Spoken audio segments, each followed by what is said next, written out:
king never leaves his children. A girl from the crypt.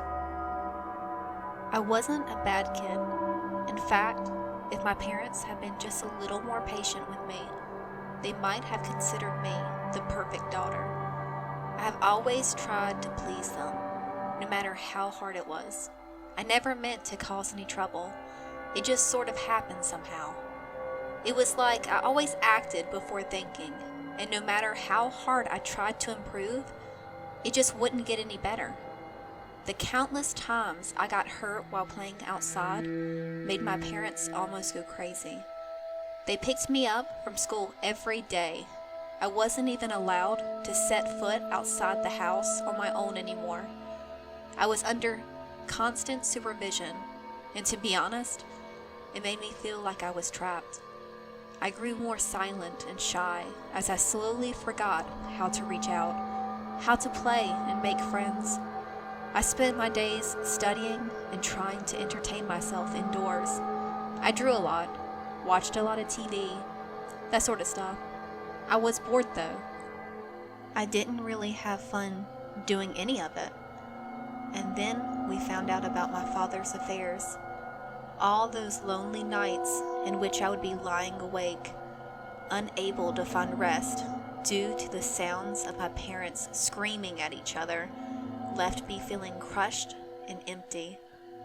I think the lack of sleep contributed to my already worsening state. I felt like nothing around me ever truly happened to me anymore.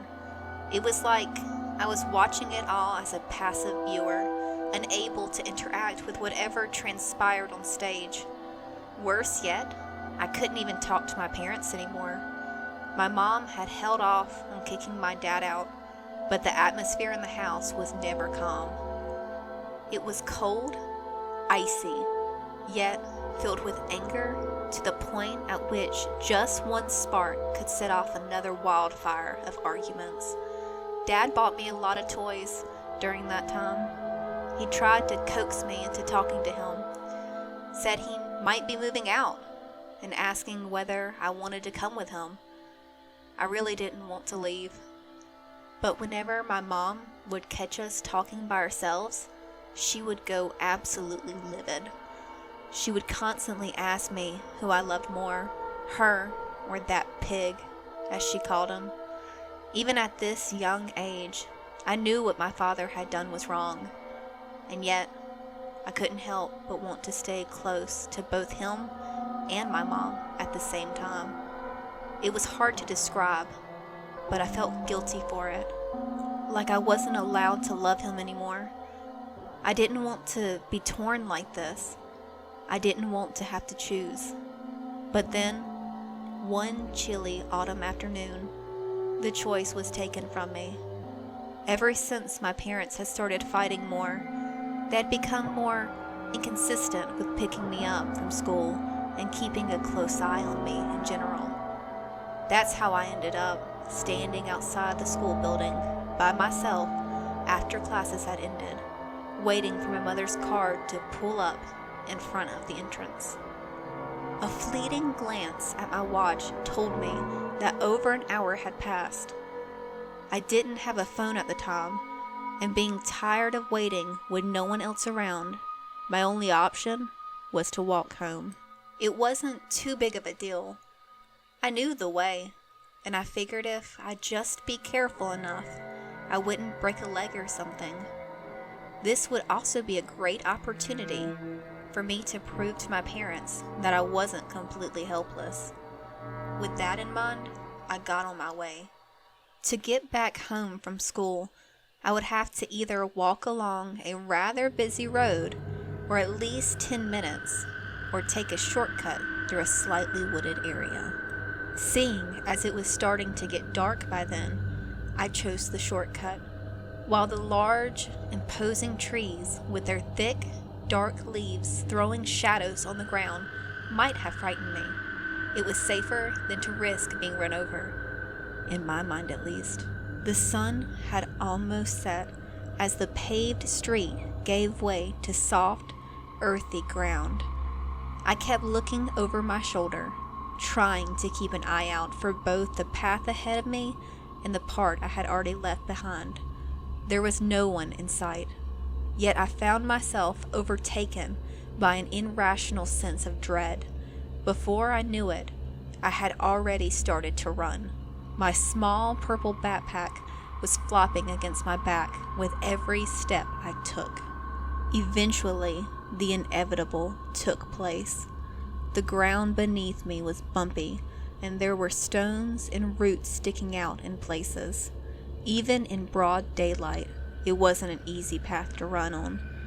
Not having spotted the jagged edge of a rock right in front of me, I tripped and fell, letting out a scream of both shock and pain as I felt my ankle twist under my collapsing weight. Whimpering, I pushed myself into a sitting position. When I tried to stand up, however, I instantly crumbled and found myself back on all fours. I was panicking. I had no idea what to do. I was all alone, and walking seemed to be completely impossible. My knees were already aching, but I had to try and crawl home, or out of the grove at the very least. Tears were already streaming down my face, and I was sobbing hysterically. I raised my head only to let out a screech when I noticed the pair of legs right in front of me. I backed off as best I could, pulling myself away from the person towering above me. But the pain in my foot was quick to remind me of the futility of trying to move. There. The voice that spoke to me was deep and warm, still trembling. I watched as the stranger bent down to get on eye level with me and extended his hand. Here, get up. My gaze was glued to him. His face looked normal. His smile was almost pleasant, even. It was his clothing that threw me off. He wasn't dressed like anyone I had ever seen before. I can hardly describe it. The images of him in my memory blur every time I try to get a hold of them. I do remember a dark cloak around his shoulders, though. Even though I was shaking and in the pain of my foot was enough to make me want to weep, I somehow managed to answer him. "I can't," I stuttered. He raised a brow, glancing down at my lower leg. "Is it your foot?" I nodded wordlessly, my face scrunched up as I started to cry again. The stranger let go of a soft breath, a mixture of a sigh and a chuckle, before getting down on his knees and reaching out. His large hand hovered over my injured ankle. "May I?" I nodded again, and he leaned in to examine it. I winced when his fingertips met my skin. He then hummed and pulled away, only to rise to his feet once more. He beckoned for my backpack, and I, not wanting to upset him, took it off and handed it to him. He then carefully wrapped his arm around my shoulders and legs, and still holding my tiny bag, hoisted me up onto his shoulders. He kept one arm on my side to keep me from falling when he began to walk. "Are you going to take me home?" I asked quietly, still in utter disbelief at what had just happened. "Yes," he answered. "But you don't even know where I live," I argued. "I'll find the way," he replied, craning his head to look up at me. "What were you doing out here, all by yourself? Don't you know how dangerous it is to run off?" "I didn't run off. My mom and dad forgot about me." The stranger stopped in his tracks and gave me a wide-eyed look of concern. He caught himself rather quickly, though, and gave me a wavering smile. "They did they?" he murmured. "It is nice where you live?" "Not at the moment," I confessed. He hummed and nodded. "That's a shame. You are a child. You should never have to fend for yourself." We marched on in silence, but it was the comfortable kind. I felt weirdly at ease in his arms. There was something so welcoming, so fatherly about him. I almost felt a twinge of sadness when we had to reach my home, and he ever so gently sat me down on the porch. He placed my backpack beside me and bent down one more time to look me in the eyes. "I will see to it personally that you'll never be on your own like this again," he said, sounding very stern and solemn, like those words were a silent oath. I watched as he rang the doorbell. My gaze drifted off to the window for a split second, only to find him gone, without a trace, when looking up again. It took my mother an entire minute to answer the door, but as soon as she laid eyes on me, she let out a startled cry, showering me with apologies. She picked me up, got us in the car, and drove me to the hospital right away. My ankle was twisted, but according to the doctor, it wasn't too severe. I ended up having to wear an ankle support brace for a few weeks or so, and was told to put a little pressure on it as I possibly could. My mother never questioned how I got home after my fall, but since I didn't tell her where exactly I got injured, that's probably not too surprising. For all she knew, it could have happened right on our doorstep. I was relieved.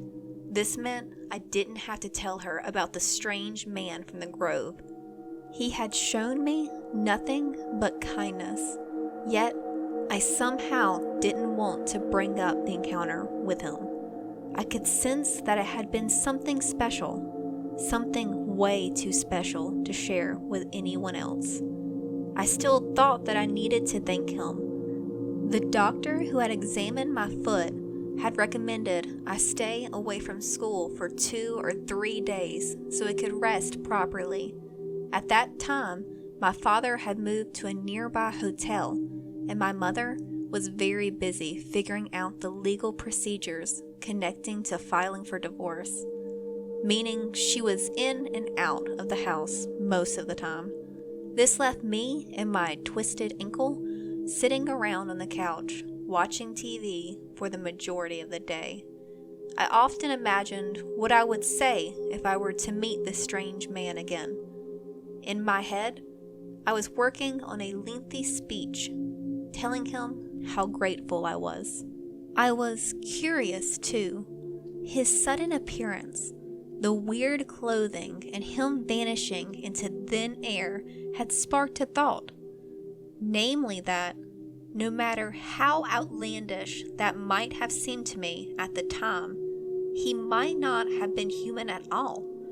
I told myself if I ever were to come across him again, I would ask him all about it. This, however, would happen a lot sooner than expected. My mother wasn't home, and I had been dozing off on the couch when a high-pitched noise startled me awake. I sat up and looked around. It didn't take me long to spot the man standing outside the living room window, tapping on the glass pane. I recognized him immediately. It was the stranger from the grove. He gave me a questioning nod, as if asking if I would let him in, but I pointed at my foot, tilting my head apologetically. For one, I wasn't supposed to get up and walk around with no one else in reach, but I also didn't want to just open the door to someone I didn't even know. He simply smiled and waved as if trying to tell me it was all right. Pressing his face against the window, he peered into our home, attempting to get a better look at it. I was a bit ashamed since the living room was one huge mess at the moment. No one really cleaned up there anymore. The man looked a bit displeased at the sight, shaking his head in disapproval. He shot me a pity glance before waving once more, and then, in the blink of an eye, he was gone again. A week later, I came down with a fever. My forehead appeared to be aglow with my way too high temperature. Yet, I remember lying in bed and shivering from how cold I felt. My mother gave me the same medication as she had countless times before when I caught the flu, but it only got worse as time progressed. When the coughing started, I couldn't really sleep anymore and instead drifted in and out of consciousness. When I dreamed, I was plagued with oddly abstract nightmares. One night, the coughing got so strong I could hardly catch my breath anymore. Upon hearing my wheezing screams, my mother came running from my room. She took my temperature and appeared to panic when looking at the thermometer. "We need to get you to the hospital," she explained as she pulled me out of bed and quickly helped me put on some clothes. She then picked me up and carried me over to the car, guiding me onto the back seat and wrapping me in a blanket she had taken with her. Driving along the dark road, I trembled under my covers. I was feeling incredibly weak. Even keeping my eyes open was exhausting. I felt myself slowly drifting off into a light slumber, and that's when I heard his voice. "Don't be afraid." I winced. My mother glanced back at me from the driver's seat. "Are you tired?"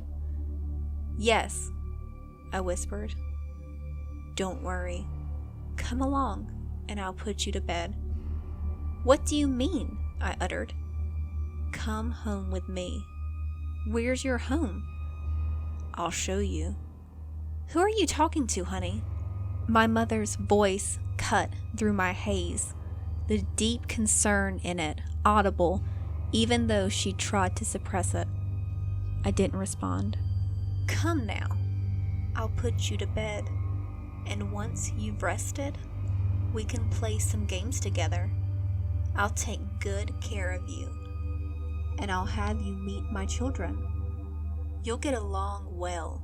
I promise you'll never be on your own again." My fever had me lightheaded and confused. I was barely conscious anymore. "I can't meet your family like this.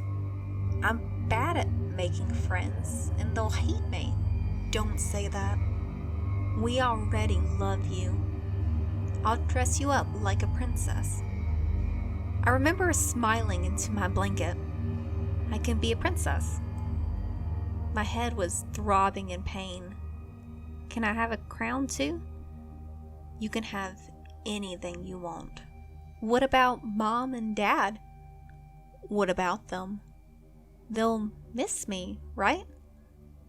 I saw my mother looking over her shoulder at me with wide, worried eyes. She appeared almost frightened.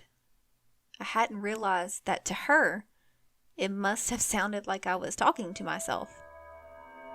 "Everything's gonna be okay, sweetheart," she assured me. "Don't even waste a thought on them. Maybe we should teach them to miss you. As of now, do you really think they appreciate you? They don't care. They don't love you. Not like I do." I hummed, sinking deeper into the car seat. His voice had a way of warming me up. It fought the cold, stopped me from shaking. I began to relax a little, the tension leaving my cramped body. "Will you come and pick me up?" "Yes," he sounded elated. "Yes, I'll see you soon." With that, his voice disappeared and my eyes fluttered shut. When I woke up, I found myself standing on swaying legs, surrounded by very familiar-looking tall trees. I was too stunned to even gasp. I had no idea how I could possibly ended up in the grove again. The ashen clouds in the sky obscured the shining full moon. Suddenly, I felt large hands wrap around my shoulders. steadying me on my feet. I didn't have to turn around to know that it was the man in the dark cloak.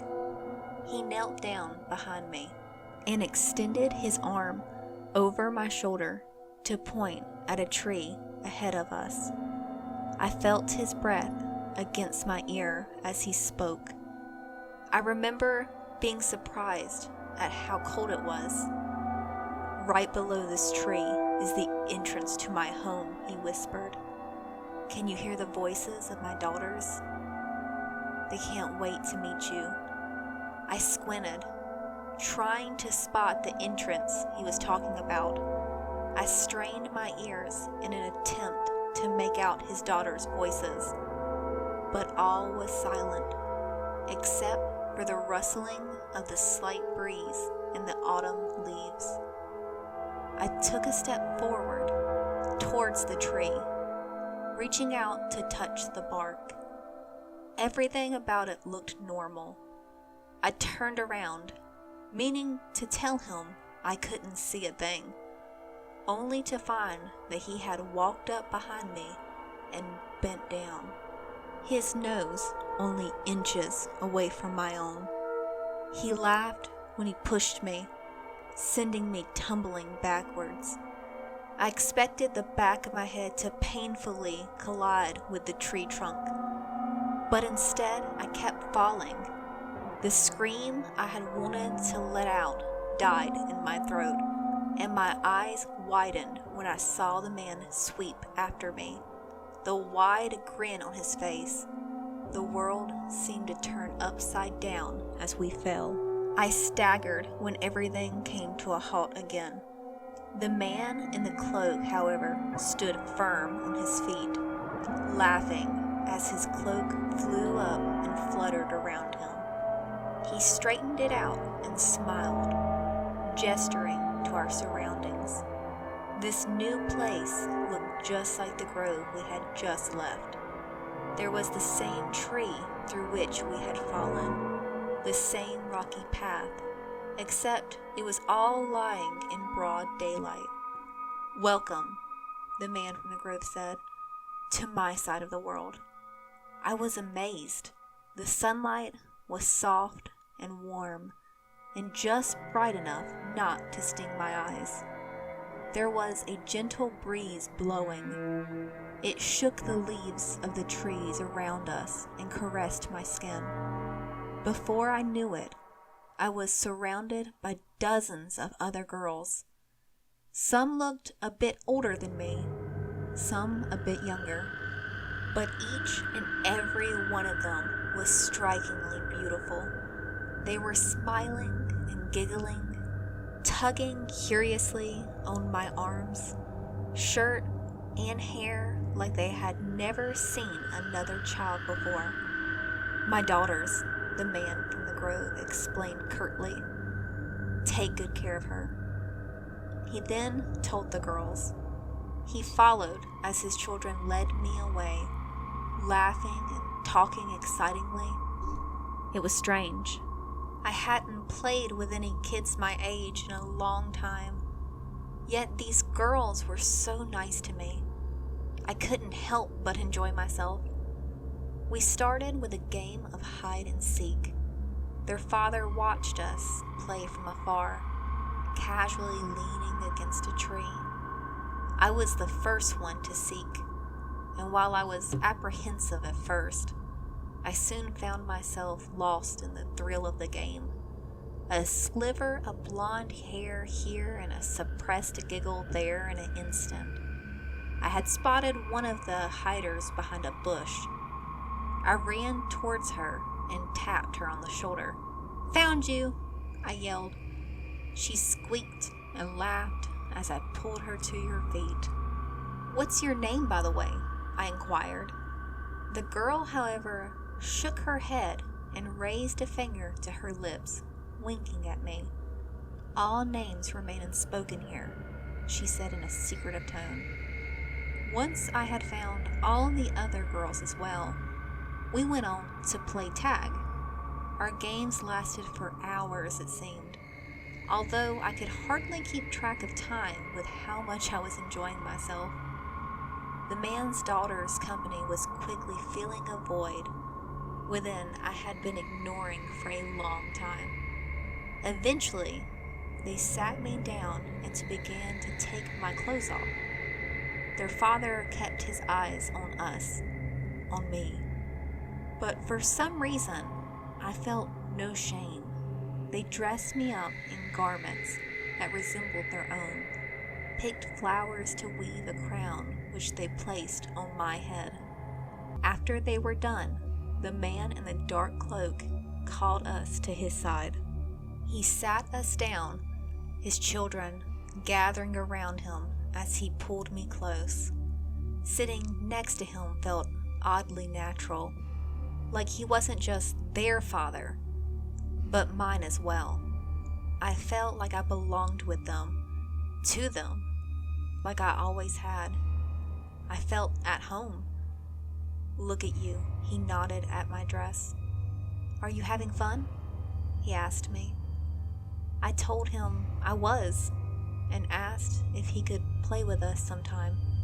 He laughed. I'm too old for that, don't you think? It makes me so happy you like it here. Staring up at the sky, I blinked. The sun hadn't shifted its place at all. It was weird. I was certain a few hours had passed since I had arrived here. The man in the cloak followed my gaze, and he chuckled. You should know, the sun never sets on my side of the world. It was this sentence that tore me out of my mindless bliss. Wait, when did we get here? I asked. A hint of anger washed over the man's face, but was quickly replaced with the same pleasant expression as before. A while ago, he replied. Like, how long? Again, he scowled at my prodding. He didn't respond. I swallowed, a bit unsettled. I think I'd like to go home, I muttered carefully. The man in the cloak let out a high-pitched, forced-sounding laugh. Nonsense! You only just got here. He reached out and pulled me into his lap, running his fingers through my hair. Besides, you're with us now. We are your new family. And you wouldn't just leave your family behind, would you? I shifted my weight uncomfortably, trying to slide off of his lap.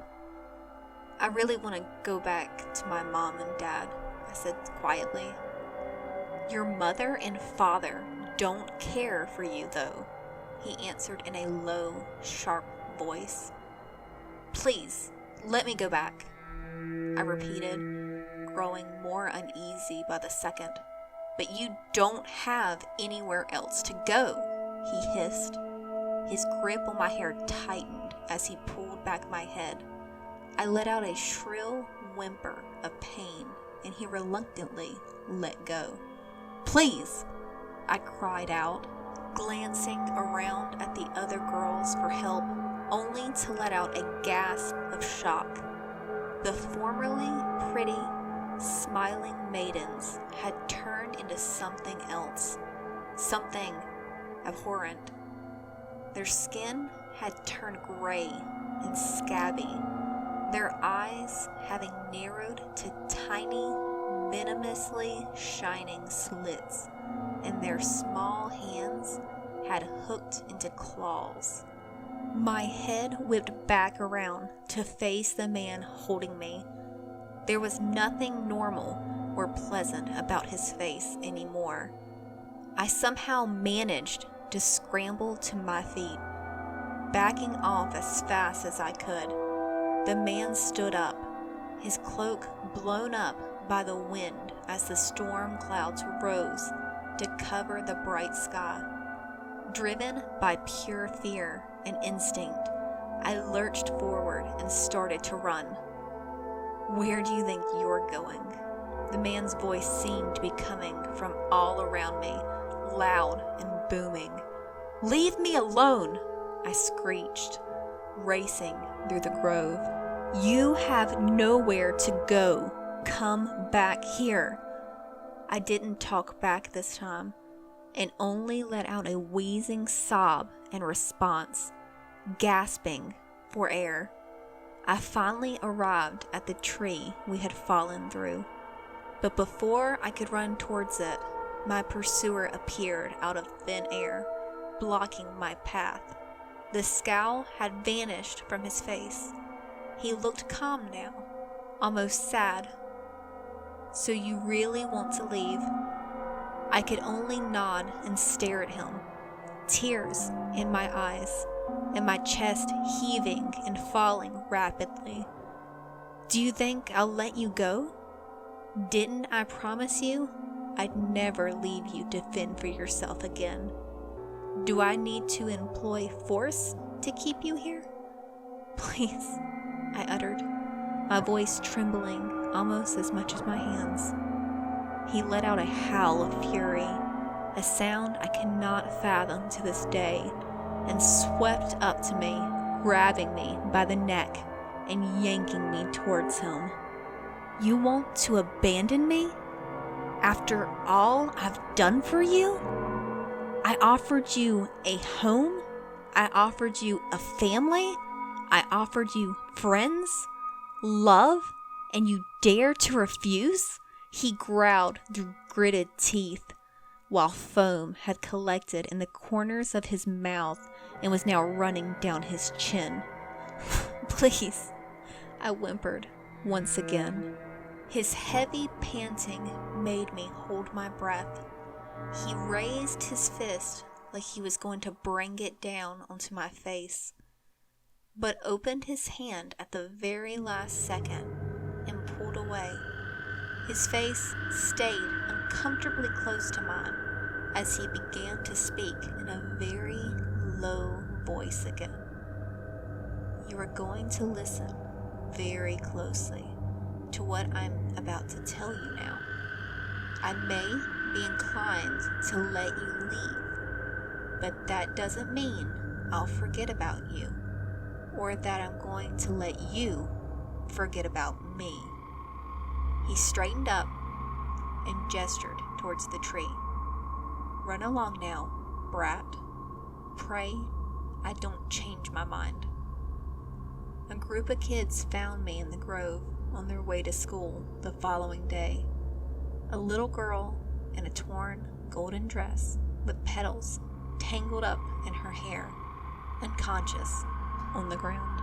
The same girl who had been reported missing from her hospital room 3 months prior. It took me a long time to learn to live with what had happened to me. It didn't help that when I told everyone my story, they chalked it up to a child's way of reacting to severe trauma. I don't blame them, to be honest. But at first, it wasn't a comfort knowing that no one believed me. While my therapist would listen to me recount everything in detail without prodding or telling me outright it was nonsense, I could tell she was just as skeptical as the police and my parents had been. I never forgot about the man from the grove, his daughters, or his side of the world. I had frequent panic attacks and even hallucinated him standing in darkened corners or outside the house come nightfall sometimes. His cloak wrapped tightly around his shoulders as he eyed me from a distance. At least, I pray they were hallucinations. It was only today that it happened. It's been 20 years since then. Phil and I just got married not too long ago, and we're actually expecting. His job requires him to be on the move a lot, but last week was the first time he had to leave after our wedding. It was weird, having the house all to myself. I work from home, so I didn't have much reason to go out, despite having shopping for groceries or the occasional meeting with a friend. I spent my lonely hours watching TV, cleaning, and sleeping a lot. Phil, thankfully, arranged for this to be his last trip before the arrival of our child, so he wouldn't leave my side from the moment he returned home. We were both really looking forward to our time together. This morning, I basically just got up, had breakfast, and laid back down. I almost jumped when I felt a hand snake its way around my hip. I swirled around to find Phil next to me in bed, grinning awkwardly. "Hey, sorry I startled you. I just wanted to surprise you." "You're back already? I thought you were gonna be away for another day or so." My husband gave me a weary smile. "I got some things done sooner than expected and caught an earlier plane." "How have you been?" "Lonely," I confessed. His smile grew wider, and he moved up to wrap his arms around me. "Well, I'm here now. I'm so glad. I couldn't have left you on your own for another day. Or, well, you too." "We're glad to see you again," I answered jokingly. There was a soft, warm look in his face when he murmured, "I can't wait to meet our baby." "Me too," I replied, snorting. He laughed quietly, and I smiled and buried my head against his shirt. "I missed you," he muttered. "Don't ever leave again, okay?" I said jokingly, running my hand through his hair. He chuckled and shook his head and winked. "Never." After a little while resting in each other's arms, I excused myself for a quick shower. Phil blew me a little kiss as I walked out of our bedroom, and I giggled. When I returned from my shower, however, a towel wrapped around me and still busy drying off my hair, he was gone. "Phil?" I called out, expecting him to shout back from somewhere downstairs. But all was silent. "Honey?" I tried again. Still nothing. Suddenly, I heard my phone ring in one of my nightstand drawers. I rushed to answer it, only to find that it was my husband calling. "Phil?" I began before he could even say a word. "Where are you?" When he answered, he sounded a bit confused, but generally very regretful. "Hey, baby. Yeah, because of that, things are going a bit slow, and I might not be able to catch the plane tomorrow. I'm really sorry. But hey, I'll make up for it. How about when we get back, I take you out for dinner to that nice little..." That was the last thing I heard before my phone slid out of my trembling hand. I followed soon after, crumbling to my knees as my head began to spin and I started to cry. Thank you for listening to this episode of Spooky Halls. If you enjoyed this video, please make sure to check out our other videos and to subscribe. Thank you and good night.